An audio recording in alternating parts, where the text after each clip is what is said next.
Every time you buy a plastic bottle, drive your car to work, leave a light on in an empty room, or board an airplane for a long-awaited vacation, a subtle, nagging voice whispers in the back of your mind. It is a feeling of psychological guilt, a narrative that tells you that you, as an individual, are personally destroying the biosphere of planet Earth.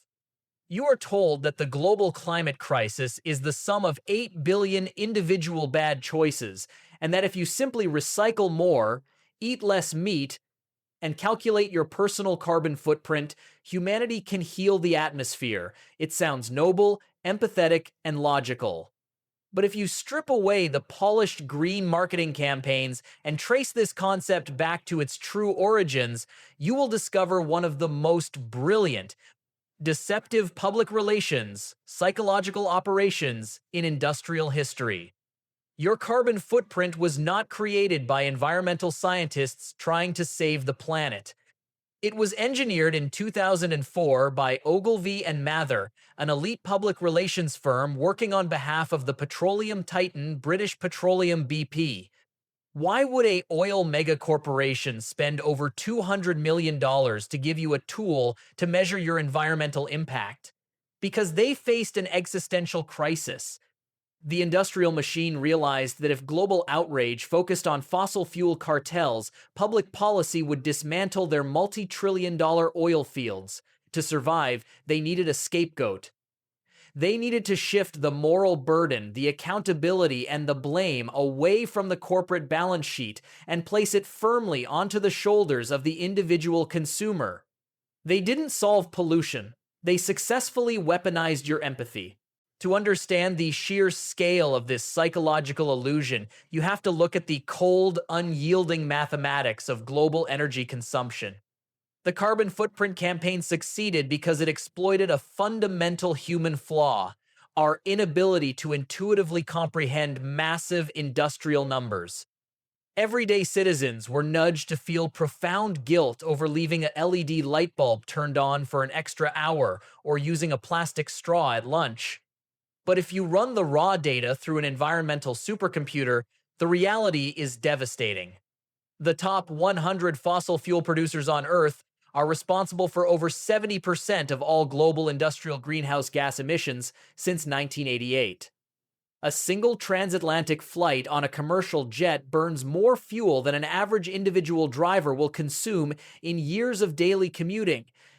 The international maritime shipping fleet, the massive container ships that pump cheap fast fashion and disposable electronics across oceans, emits more sulfur and carbon than entire developed nations combined.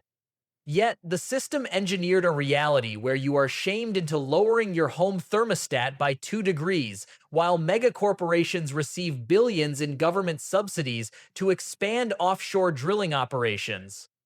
You were handed a microscopic spoon to bail out an ocean that corporate cartels are flooding with an industrial fire hose. Once the fossil fuel giants successfully offloaded the moral guilt onto the individual consumer, they faced their next major hurdle. How do you maintain public approval while continuing to extract billions of barrels of oil from the earth? The answer was a masterpiece of financial engineering, a multi-billion-dollar shell game known as greenwashing, and the carbon credit offset market. Instead of actually stopping pollution or investing in real transformative technology, Wall Street and corporate executives created a virtual casino where companies could buy the legal right to pollute. Here is how the magic trick works. A massive airline, tech conglomerate, or energy giant spews millions of tons of carbon into the atmosphere. Instead of reducing their emissions, they simply pay a middleman to buy carbon credits. These credits are allegedly backed by forests planted in distant developing nations or land conservation projects that promise to protect trees that were never actually under threat of being cut down. Independent investigations have revealed that up to 90% of these carbon offset credits are completely phantom, worthless pieces of paper backed by phantom trees, fraudulent math, and corrupt verification agencies. It is the modern corporate equivalent of the medieval Catholic Church selling indulgences. pay a fee to the corporate altar, erase your moral sins, and keep burning the planet. It allows megacorporations to stamp a sleek net zero logo on their products, charge you a 30% luxury premium, and pocket billions in profit while changing absolutely nothing about their core business model. If you thought carbon offsets were the pinnacle of this deception, look closely at the upper echelons of global asset management. The oil cartels created the guilt, the PR firms created the footprint, but Wall Street created the ultimate weapon of enforcement, the ESG industrial complex.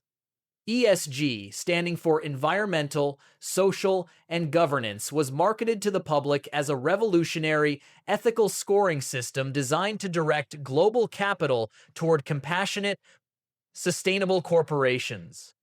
But behind the closed doors of trillion-dollar asset managers like BlackRock, Vanguard, and State Street, ESG was weaponized into an unprecedented tool of corporate compliance and market monopolization. Here is the sinister reality of the green monopoly. If a company refuses to adopt these arbitrary Wall Street-dictated metrics, their ESG score is quietly slashed. A low ESG score triggers a catastrophic domino effect. Institutional investors dump the stock, credit rating agencies downgrade their debt, and sovereign wealth funds pull their capital, effectively choking the business to death. Meanwhile, massive multinational conglomerates with unlimited capital easily hire army of consultants to game the system, earning glowing green scores while continuing their destructive industrial operations behind the scenes.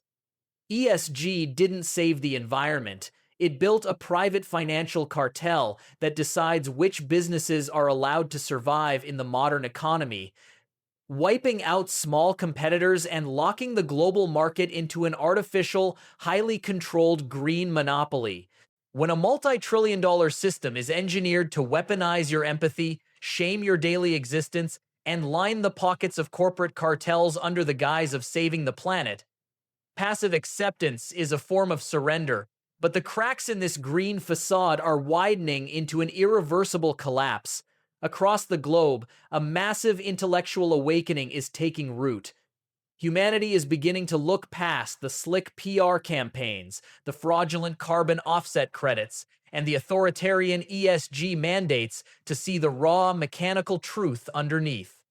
Individual actions cannot solve a systemic industrial failure. The corporate mask has been torn away, exposing a multi-billion-dollar illusion built on guilt, compliance, and artificial scarcity. The true battle for a sustainable future does not lie in shaming a family for their air conditioning or forcing individuals into a state of perpetual economic anxiety.